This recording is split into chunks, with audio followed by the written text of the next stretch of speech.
Now, Iran says it won't let Haniyeh's blood go to waste. Hezbollah and Hamas have vowed that the killing of Hamas political leader has taken the war to a new dimension. On the other hand, Israel says it is ready for any eventuality.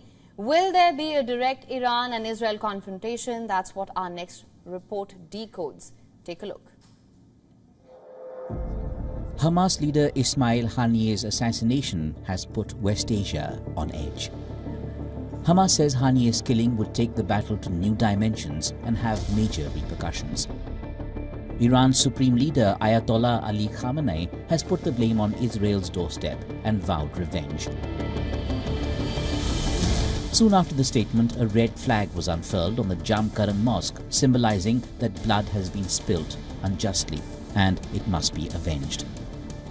Israel has not accepted or denied the killing, saying that it is ready for any eventuality. So amid all the concerns over an all-out war between Iran and Israel, how do the two militaries compare? Iran has one of the strongest militaries in West Asia. It has 610,000 active soldiers, which far outnumber Israel's 170,000 troops. What Israel lacks in numbers, it more than makes up in its vast technological edge over Iran. Israel also has a massive defense budget compared to Iran. Israel also has the latest air fighting machines. It has American F-16s and F-35 stealth combat jets. Israeli jets have regularly shown their firepower in operations against militants in Lebanon, Syria and Gaza. Iran has an upper hand with 2,000 tanks compared to Israel's 1,400 tanks. However, the numbers don't reveal the real picture. Israel has a state-of-the-art fleet of Merkava tanks, while the bulk of Iran's tanks are Soviet-era models bought in the 1990s. Again, in terms of armored vehicles, Iran has over 65,000 compared to Israel's 43,000. Again, Israel's military vehicles are much faster and sleeker compared to Iran's. Though at a technological disadvantage, Iran's military could have a significant stockpile of ballistic and cruise missiles and cheap unmanned aerial vehicles or drones, some it deployed against Israel on April 13th. But Israel can respond to the Iranian barrage with airstrikes of its own. Iranian air defenses are far less developed than Israel's multi-layered war machinery. Bureau Report, WION World is One. All right, for more on this, we're now being joined by Colonel David Bedirosh. He is a professor at Near East South Asia Center for Strategic Studies, National Defense University. So thank you so much for joining us. Always a pleasure to have you. I want to start by asking you, the United States has said that it does not see an escalation in this war as inevitable. But given the history, how far do you think we are from direct confrontation between Iran and Israel? Well, we've never really had a large-scale direct confrontation between Iran and Israel, and there's been tensions before. So Iran has one overwhelming strategic imperative, and that is to prevent an attack directly upon Iranian cities and Iranian lands, a large-scale attack like they had in the 1980s in the war with Iraq. So I think that Iran will continue to operate through its proxies and basically let its Arab subordinates carry the brunt of the fighting and the dying as they've done before. That's a winning formula, and I don't think they're going to deviate from it. Colonel, given the kind of statements that we've heard coming in from Iran, they are vowing a strong retaliation. And if I were to just combine that and take that in the backdrop of the fact that Haniyeh was in fact assassinated in the heart of Iran. It wasn't done in Qatar where he was usually based or in Turkey where he used to visit. It was done in Iran.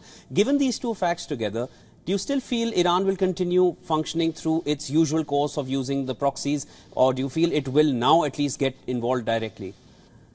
Well, I tell you, you do raise a good point there, and I should have noted it earlier. So the attack was in the official presidential guest quarters, which is right next to the Sadabad Palace. It's part of the presidential compound in Tehran.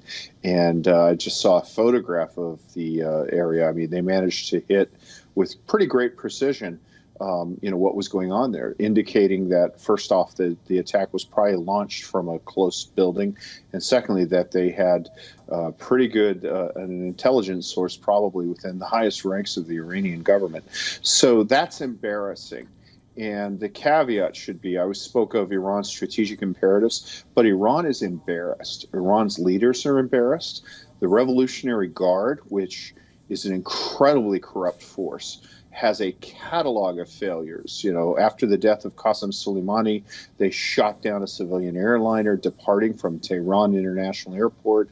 The Israelis managed to steal 2 tons of nuclear documents from within Tehran, from a secure facility.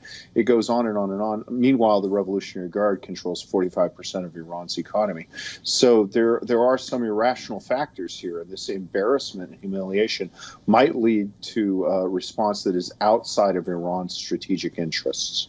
Right, sir, absolutely. As you mentioned, this comes as an embarrassment for Iran, and we were earlier speaking to other experts as well who say that this points to Iran's failure to protect Haniyeh. That being said, now the Supreme Leader has ordered direct attacks on Israel. How do you assess that? Do you think Israel is equipped to deal with the wider war?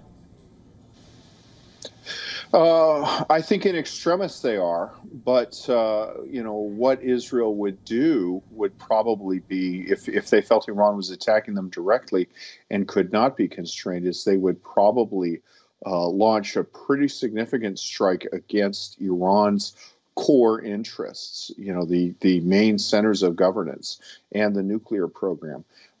Recall that after the massive Iranian missile and drone attack on Israel rather, Israel's response was extremely precise. They destroyed the state-of-the-art, the most modern air defense weapons headquarters, the S-300, with that guarded Iran's nuclear program. So they basically just went in and said, this is your most expensive, most important system, and they just destroyed that. So I think Israel has the ability to inflict significant punishment, and I think that a significant part, I think we have to look at the Supreme Leader's pronouncements and realize that some of it is for domestic consumption, given the humiliation that his regime has just suffered. All right, Colonel, thank you so much for joining in and sharing all your insights. Of course, you come with a great history of understanding and of this entire region. It's always a pleasure getting your insights on matters. Thank you so much. That was Colonel David B. DeRoche joining us. Thank you.